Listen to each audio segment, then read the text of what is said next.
like to begin by showing you where we are. Actually, not saying that we don't know where we are, but basically to also remind ourselves how far we have traveled actually across the globe, just to come to do presentations at Lethbridge, in Lethbridge, and now in Victoria. This is our first trip to Victoria for Professor Asma and myself.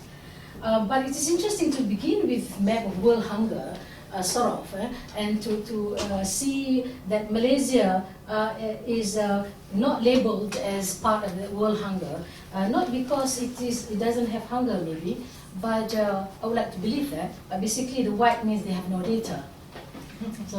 So I guess in talking about gender equality and gender mainstream issues, sometimes one is beset with this problem of not having good data or sex differentiated data to even begin an analysis.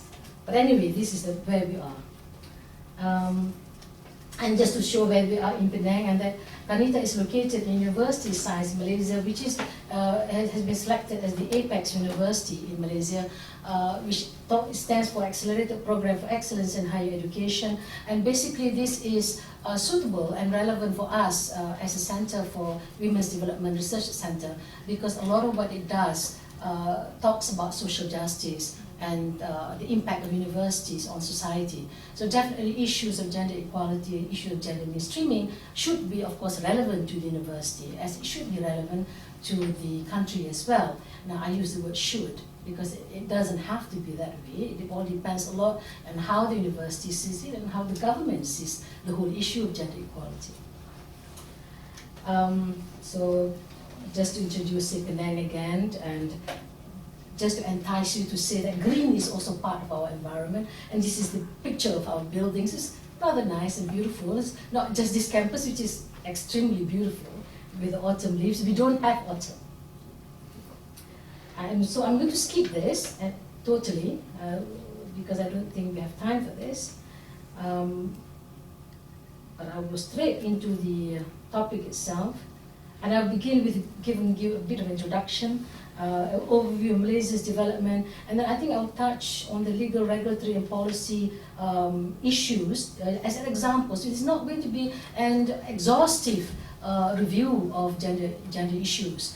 And then I will go into specific issues and key gender equality and gender mainstreaming issues as I see as critical for us in the country.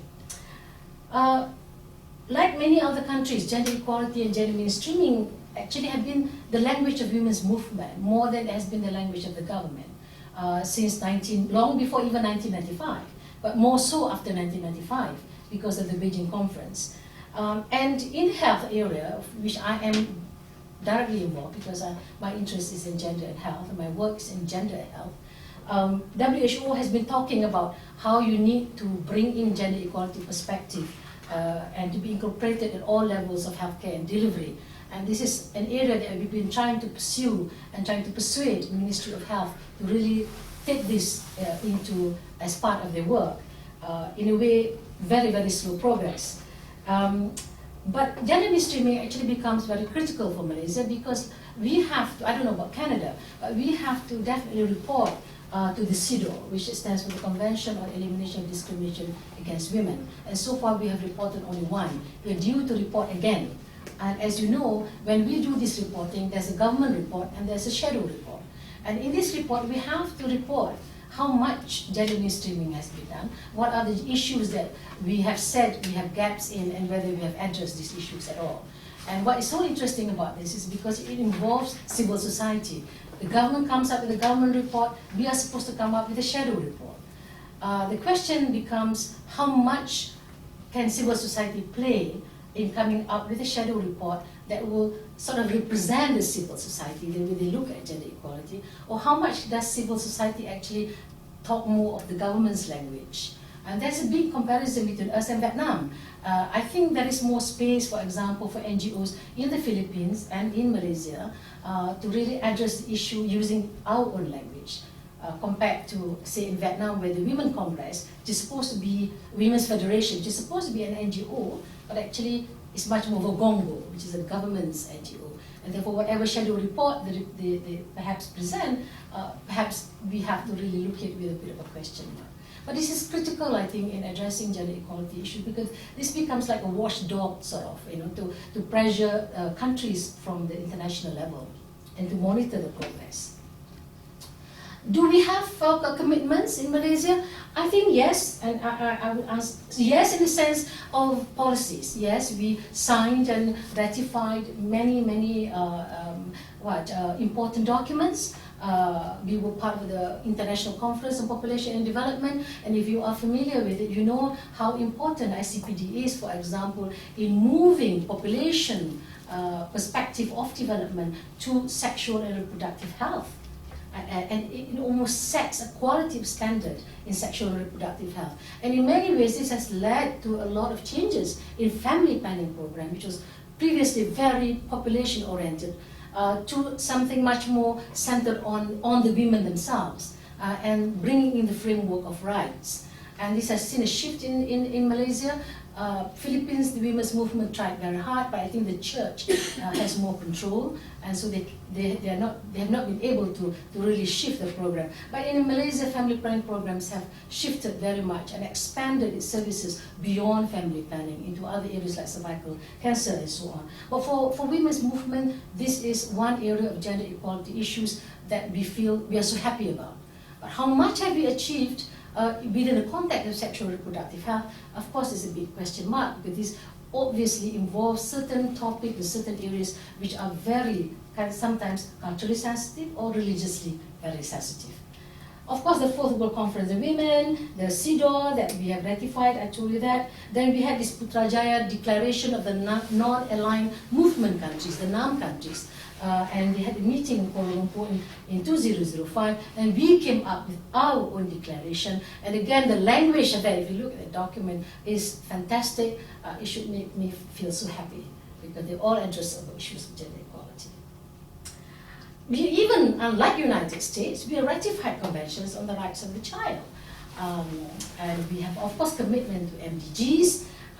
And in 2010, the first policy on women we had was 1989. And only 2010, the government launched the second national policy on women and its related Women's Development Action Plan.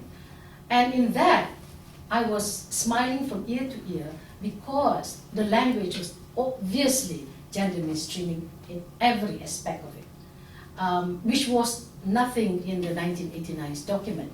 So on the paper, it does show this commitment from the government, but as you know, sometimes on paper it's quite different from what takes place in the country.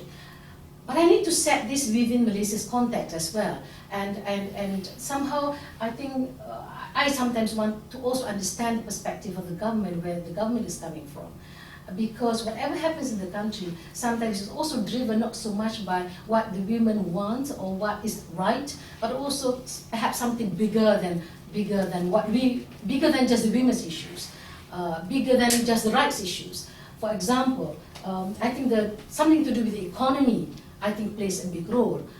Malaysia at one time was making 8.8% in 1990s, and when the economic situation was better, I think it was more room to push in certain issues on women's issues. But when the economy starts to contract, and the agenda becomes actually much more the survival, the economic survival of the country, somehow the women's issues tends to get marginalized.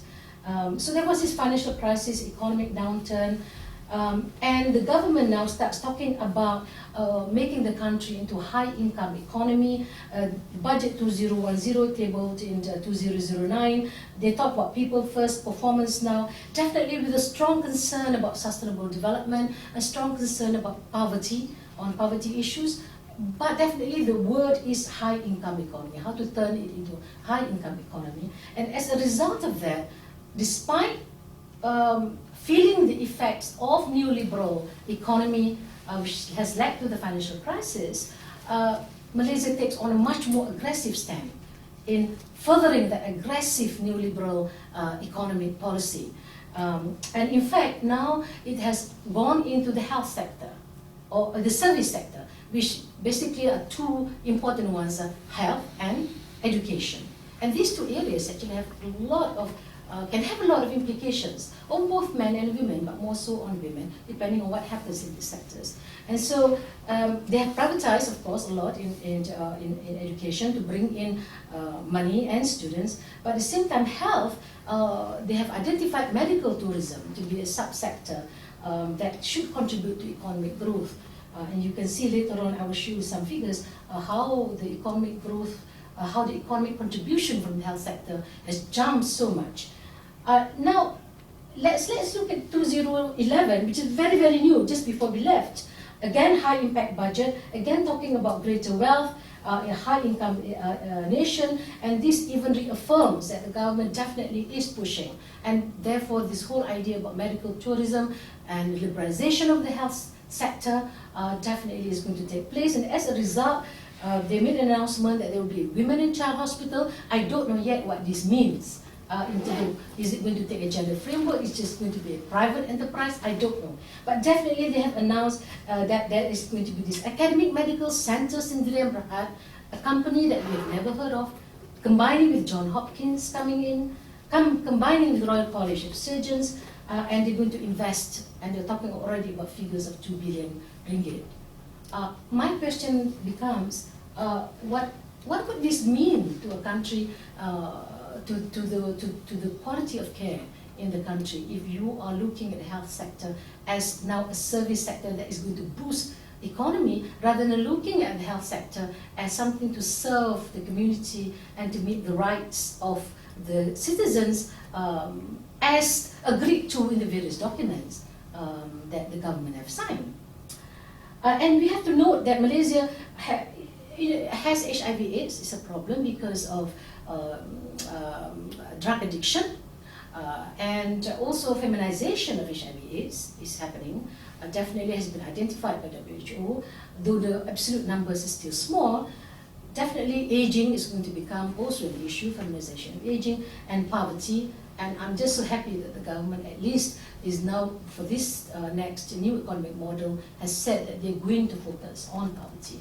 Because with the rapid development of Malaysia in 1990s, 1980s, 1990s, early 2000, before the economic crash, we were booming up so fast, but definitely there is now a recognition that there is a very big divide that is happening now between the rich and the poor. And as you know, a general statement, a general understanding is when you have poor section of the community, the worst impacted actually are going to be women, children, and the elderly. You look at gender gap index, which has been used as an indicator, whether you like it or not, but at the moment these are the indicators that have been put into the Human Development Report. And if you look at Malaysia, in 2006, we were identified as 72 in the world, which was good comparatively out of, I don't know, 100, 200 countries. But by 2007, we have declined to 92 in the ranking.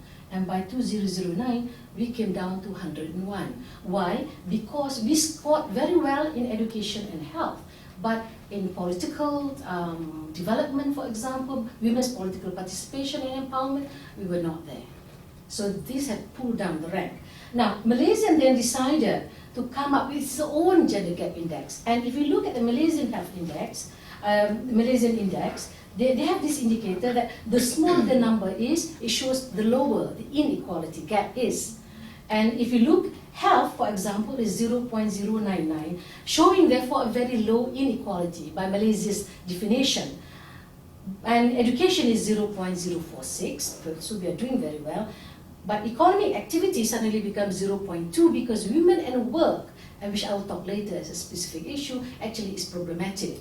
And empowerment, even higher, 0.579, showing much bigger inequality in the country. Now, let me comment a bit about health, because like I said, that is my pet subject. My comment when this was presented at the meeting, this was worked together with the UNDP. My comment is that they use indicators like total life expectancy. They used, of course, Malaysia is 76 years old for women, 71 for men. They use maternal mortality ratio, which is 30 per 100,000. Now that is definitely fantastic compared to countries like Thailand or Indonesia or the Philippines, who are broaching on the 3-figure numbers. 30 per 100,000, they look at infant mortality rate, which is 0 point something. that's fantastic. But my critique is, in countries like Malaysia, when these figures are already showing you're doing very well, which is wonderful, the government has indeed done very well in primary healthcare, you have to look at other indicators. For example, you need to look at indicators of violence against women. You need to look at indicators of, for example, cervical cancer, which really shows, or sexually transmitted diseases, because this shows the power relationship between the men and the women. You need to look at HIV/AIDS, for example. So you need to really rethink the indicators and come up with other indicators that would better reflect the situation in the country. Otherwise, you'll be so happy and by saying to the whole world, we are doing well, and telling ourselves that we are doing well, when actually on the real ground, we may not be doing so well. So let's look at structural data, and I just want to, actually my point here is trying to show that we are definitely almost at parity in terms of numbers of men and women in the country, but we are also still very young population of 32% less than 15 years of age. But we are also seeing increasingly elderly, because our total life expectancy for women is now 76.7, 77 years. So the government now anticipates that we will have many more actually elderly women in the future. So that in itself makes aging is going to be a big issue. And this is really a big gender issue for us, because at the moment, if you look at the social policies, it does not take this yet into consideration. It looks at elderly just as the total population. It doesn't look at women specifically with their own needs, elderly needs in the society. So this is also a matter of concern very much now. If you look at also pattern of movement, most people think that Malaysia is not yet an urban society. But honestly, if you look, by 2010, most of Malaysia is actually 72% urban. And many of the states are just left with the northern and parts of the east coast, and basically also the East Malaysia Peninsula that are still considered urban. But definitely this shows you a pattern that Malaysia is urbanizing very, very fast. And with urbanization, again, they have peculiar characteristics to it, and government have not really looked at that and given this special attention. So with that as a background, let me begin with a legal regulatory framework. What is good is in 2001, there was an amendment of the Constitution that said something about any forms of discrimination, including gender discrimination. Before that, there was no word gender, no word sex. It was just religion or pa. So when this word came in, the women's groups were very happy, because we realized actually the policy decision makers were not clear on the terms sex and gender. So they didn't know what gender was, because this was our language that was taken into the Constitution. So this is good, because at least you have an overarching document that you can use now to at least advocate, and if you have the space to advocate, because all laws and policies should at least comply to this overarching document. But lately, the women's group, because of all the development in the society, sexuality issues crop up, we have wanted the government to also include non-discriminations against sexual orientation. This is going to be a long battle, I think, for this to happen in my country. Because this is a very sensitive issue, as you know, with the Deputy Prime Minister's case and so forth and so on. It's going to be terrible. But we also need to know whether what is the democratic space? What is the space for civil societies to work, for women NGOs to fight on gender equality issues, or any issues for that matter? We have the right to vote since 1957, and I thought somebody told me that Canada was later or something like that, the right to vote, or was it somewhere in the European countries? No, it was Switzerland or something. Switzerland. I was shocked myself. But we had the right to vote since 1957. Look at history, women were very active in the Kaum Ibu UMNO and so forth and so on. They were all in the politics. We have the right to form civil societies and NGOs. We have the Human Rights Commission to monitor whether human rights violation is taking place, though the Commission itself has limited power because it's just advisory. But then, running parallel to that, there are several laws which actually pushed and constrained gender equality issues to be advanced, or even violate human rights. I mean, we take the human rights framework. We have the famous Internal Security Act. People can detain you without trial if you are seen to be causing a cause of security concern to the country. But the laws also actually are very heteronormative laws, and I don't know whether you can probably help later on to clarify this. Issues of sexuality and sexual orientation, for example, people can use the laws. We don't have a law called Sodomy Act, but we do have this law about, I don't know how to phrase it, but it is such a loose kind of act that you are you cannot perform or misbehave or seem to be doing sexual act or activities outside what is considered the norm. So therefore it's not just actually sodomy. Is it against the course of nature? Yes, the course of nature. Yeah. Against the course of nature. And so it can be anything under the course of nature. And Anwar is of course taken under that particular act. And this is, of course, we got it from the British and we never got rid of it. Section 377 of the Penal Code. But now we also have actually interpretations of that which even touches cross-dressing. And because it's seen as immoral.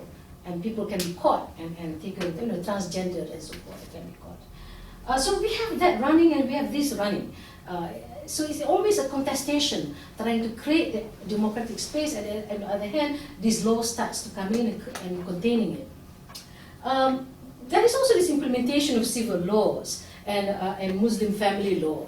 And without portraying a negative image, there are efforts actually to try to streamline the two laws, to make them more harmonious. But also sometimes in the process of trying to make them harmonious, it can also be negative effects actually on the women. However, there are issues, for example, the out of wedlock pregnancy.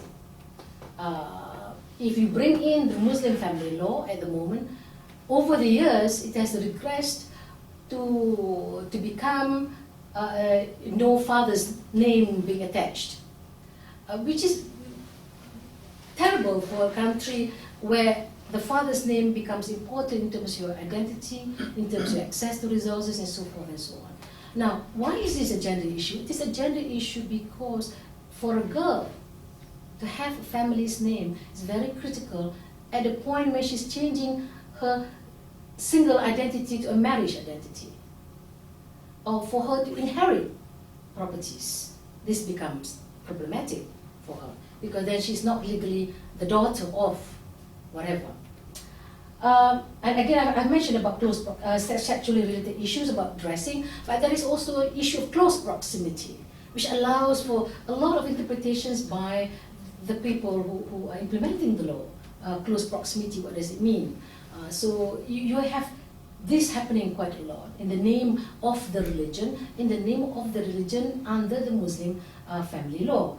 And the latest one, which bothers me very much, is the fact that they have also came up with an edict on female circumcision in the country, which never was before part of anything.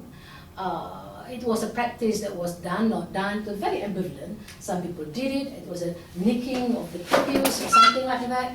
Never the way it is done in Africa. But lately, because of WHO's pressure to get a stand from Malaysia, the Ministry of Health decided, oh, let's talk to the official religious group. And by doing that, they came up with this fatwa that says it is obligatory, but the procedure must not harm or hurt. And for women's movement, this is part of a very, for us this is backlash, because we feel that in many countries, this is touching of the sensitive part of women's body, and as far as we are concerned, our stand has always been no touching. And if it is not obligatory, why is it suddenly now obligatory, when over the years it was never there? So to me, this is a reflection something else is happening, and also a reflection how government departments which are not linked, not sensitive to NGOs' issues and understand what it means about backlash, have decided that the only route that they could take was to go and talk to the religious official group. And I think this is really a fallacy on their part. Look at guardianship. We have made improvement in guardianship, and this is a big improvement for us because, and this was only in 2001. Before that, you were not allowed to sign, for example, making a passport, making of, it is by making of changing schools. It was always searching for the father. What happened is they did not change, they did not change the policy, they only changed the procedures, the paperwork, to allow us to do this. But at least this is now there. Income tax, we have gone into separate tax and rebate, which is good. The latest one, which is good, is the fact that they have now allowed widows to get a pension, and the pension is going to be continued even after remarriage, which was not there before. So this is a very good, to me, a very good development, because this is an important source for women in terms of health, if you are talking about health.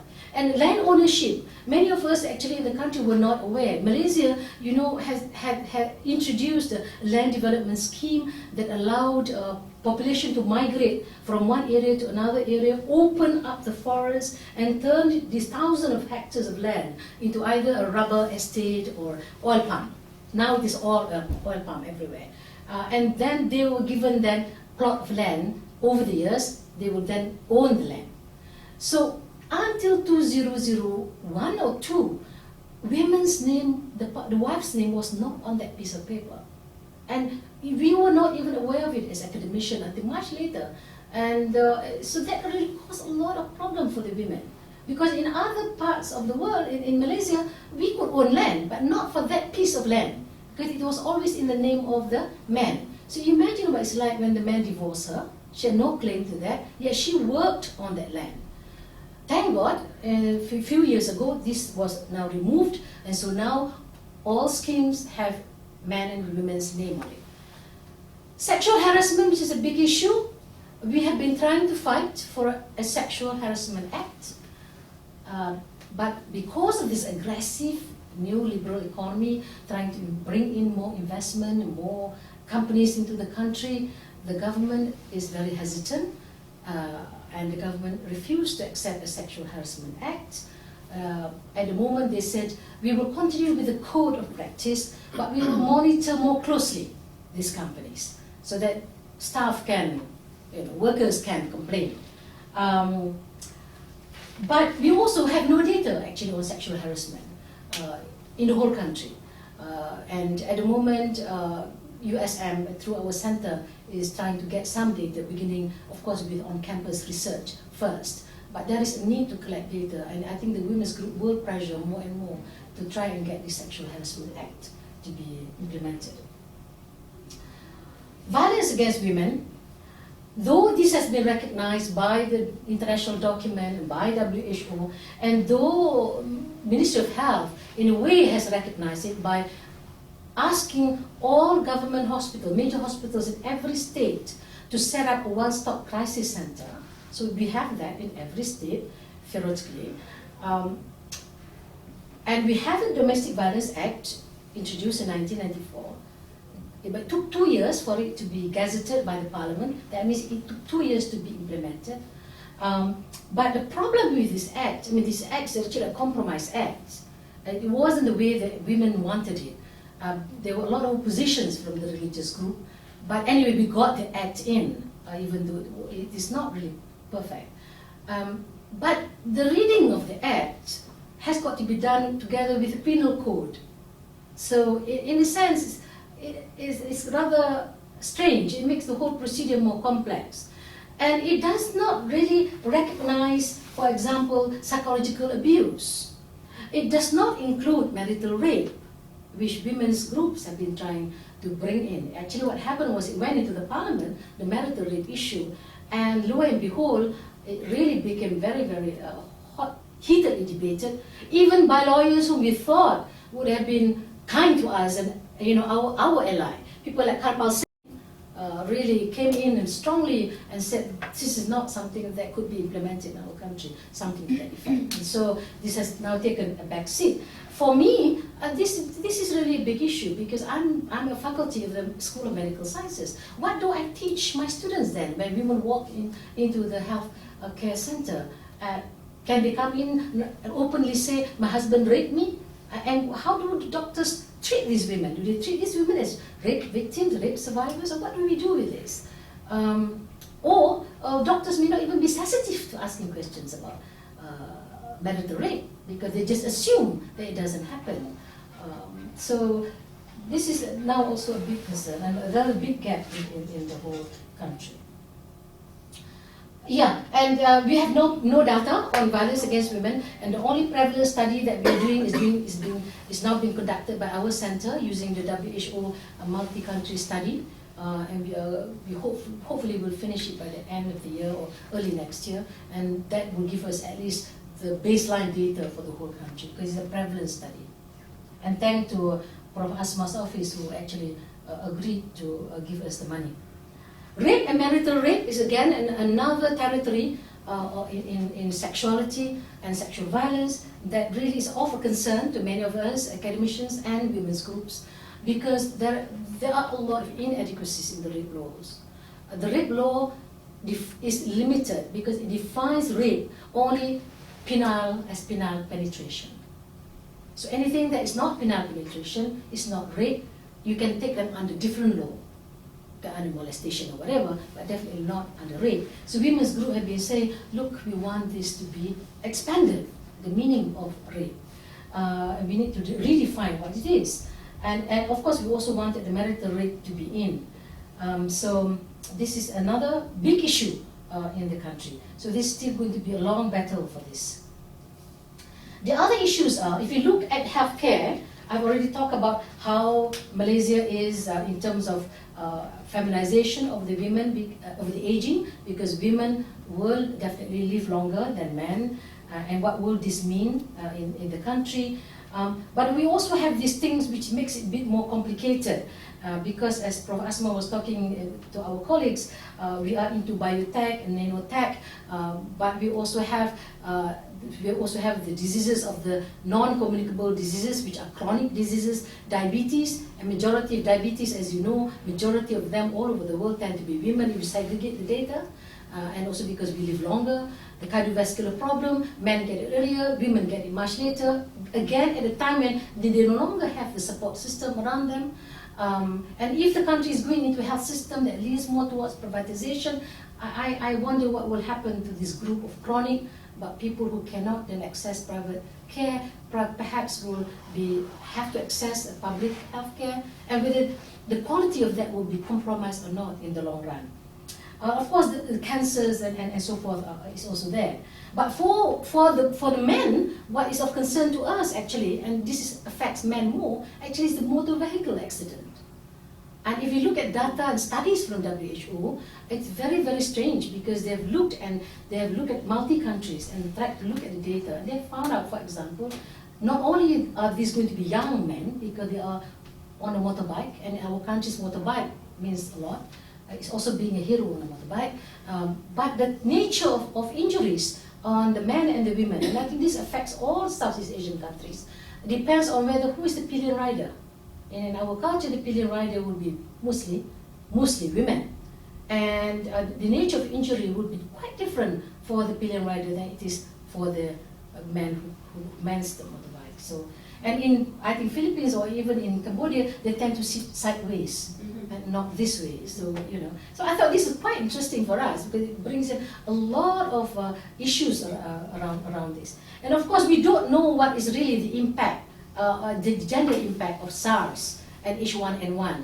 A colleague in University of Malaya was studying the Nipah virus at one time, and to her, she feels there are gender issues there, but she's not yet sure because she's still involved in the study.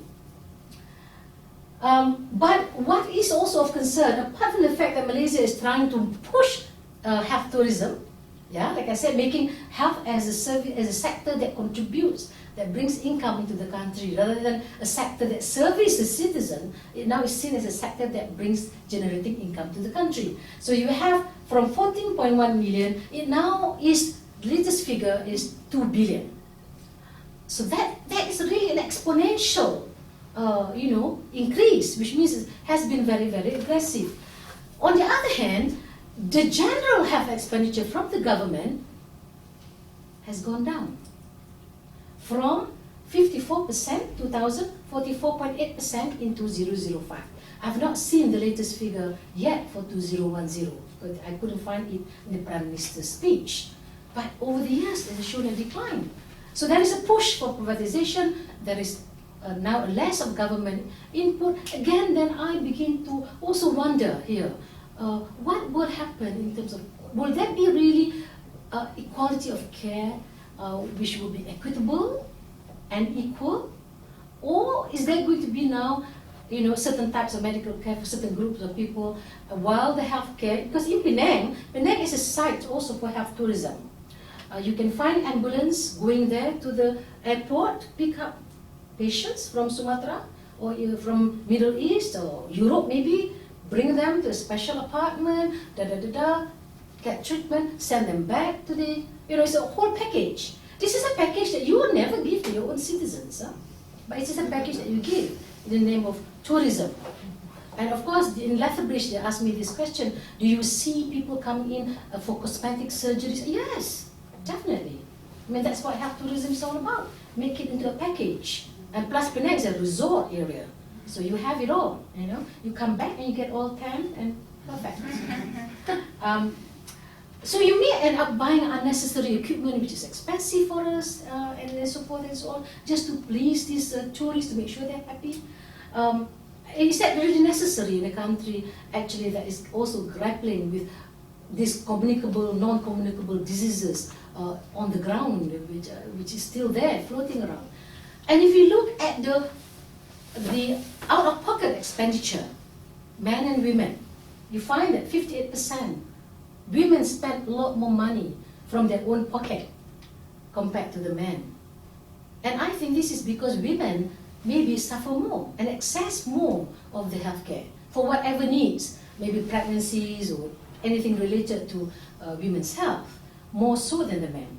Or maybe men go to the private sector, I don't know, but out-of-pocket expenditure is 58%. Out-of-pocket means you're not getting it from the insurance. You're bringing cash from your pocket.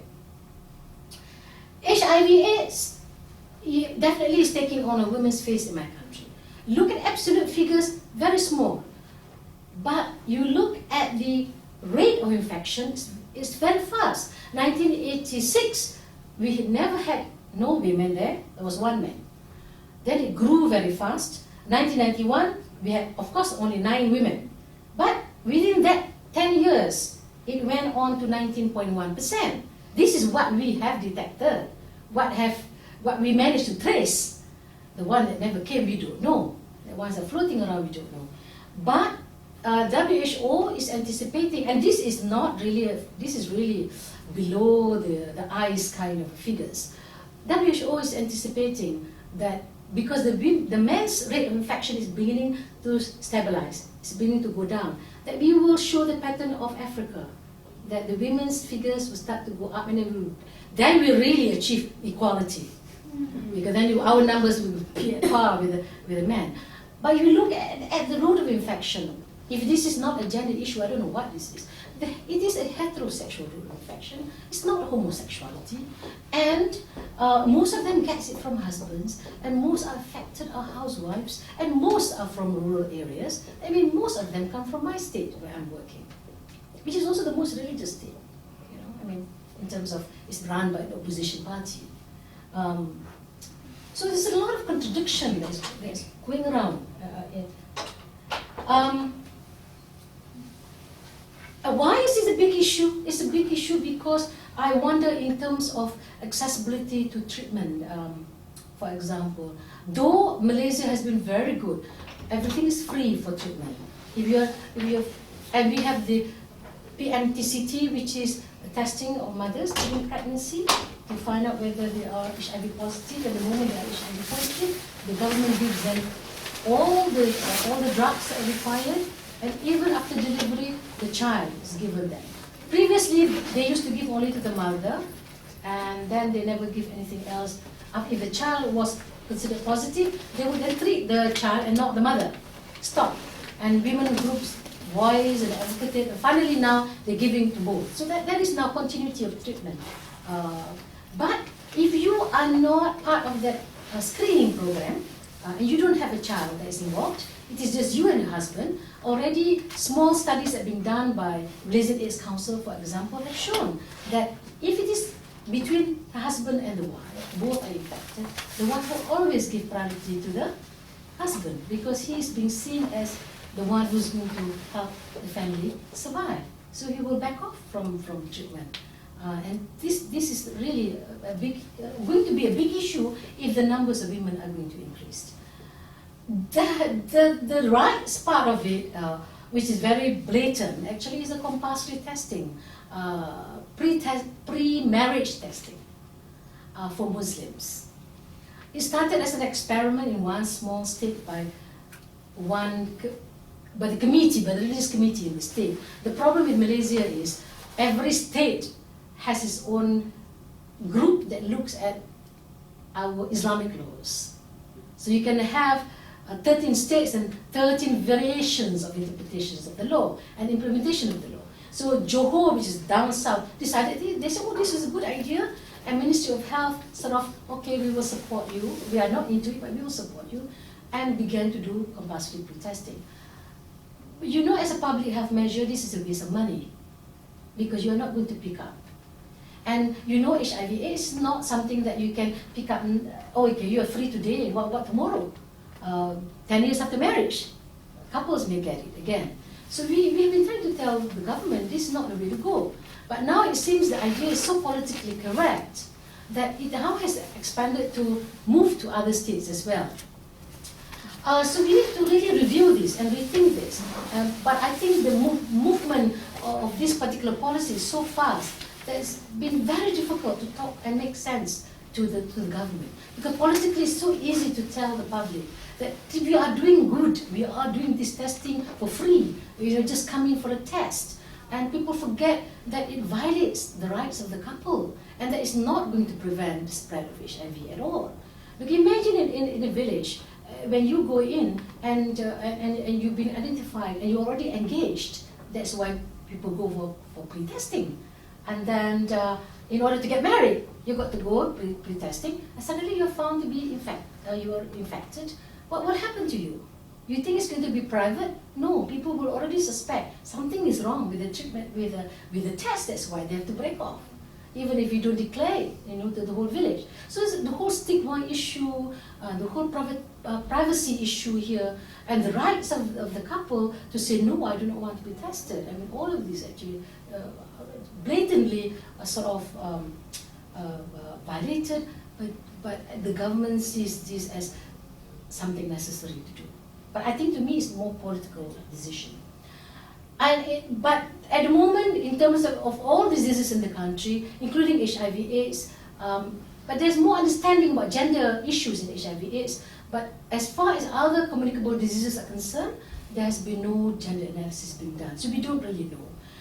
Intan and I were involved in a research group that looks at cervical cancer. And we were trying to find out why in Malaysia, despite a almost free screening for pap smears, that women were not coming in, the uptake was only 40%. And we were wondering why is this happening. And we decided to do research that looks at men and women to find out. And we found out that actually there's something to do with the partnership as well, that influence and shape the decision of the women, whether to go or not to go for pap smears. Health workforce in healthcare system, you find that if you look at the numbers, see the public sector and see the private sector. What you can see is the women in the public sector is more than the men. And in the private sector, you see the women is only 2,000 and the men 7,000 plus. So I think over the years, what has happened is, and of course I cannot conclude it only by looking at this particular data, because this data was released in 2008. But I think with the increased increasing aggressive privatization, there's now a drift of men, male doctors, into the private sector where they can make more money. And for the women doctors, less pressure, maybe, they are staying in the, it's more safe, they're staying in the public sector. I don't know, I cannot extrapolate at the moment. What would this mean really in terms of healthcare in the country when one group shifts to one side, another group shifts to one side? Will it really be anything at all? Or maybe not, I don't know. But it's interesting to see this shift. As far as health is concerned, I think there is a need to study now in Malaysia aggressively the implications of medical tourism before it really hits us, and also to understand this drift and what will the implications be. Political participation is remaking. Now you understand why we get so low. We have the right to vote compared to Switzerland since 1957. But look at the numbers of women in the cabinet. 2004, 3 women in the cabinet. 2008, 2 women in the cabinet. Out of 32 ministers. 2009, 10.4% were women in parliament out of 222. It has not moved. Last year maybe, next election 9.9, next election 10 point something, but it's never really gone beyond that. And yet we are in the tertiary education. We are 75% of us in tertiary education. We are aggressive in politics, we participate in the voting, carry a lot of votes, but we are not there in the politics. And we are not there, if you study the decision-making level in the country, private sector, even the government sector, we cannot reach that 30%. Though the government just released data that says we have reached 32 point something %. And I look at that with a bit of a question mark. So this is actually an issue that must be addressed, I think, in the country. It's a big issue. And we know that we have women's caucus in the parliament, but they're not able to even move the issues within the parliament. And what really bothers me is we have the parliament which is elected, but we also have the Senate, which is actually by appointment. And yet, when you look at the figures in appointment, they are still as small as if they're being elected. So my question is, why is the government not appointing more women into the Senate, where they can at least voice up something at the Senate level? Migrant workers, Carmen, you know we are one of the best receivers in the world. For Indonesians and for Philippines in particular, 2 big countries. Vietnam, maybe much more of commercial marriages, Vietnam. Yes, being studied now. Bangladesh, we have stopped Bangladesh, but there are many there coming into Malaysia as well. But the registered number before the financial crisis was registered 2 million. Unregistered, we don't know really. And they have been trying to negotiate for minimum wage and so forth and so on. This has not really been resolved. Health issues that impact women for antenatal care, that impact men also, of course, have not really been looked into. Though, of course, I have to admit that as far as the health system is concerned, if a pregnant woman, migrant, registered or not registered, walk into a clinic, she will be given treatment. But the fear is that for the unregistered worker, the fear is she or he will be deported. So therefore, they always keep it to the last minute. And the figure, when I say 30 per 100,000, that is the figure of maternal mortality ratio for Malaysian citizens.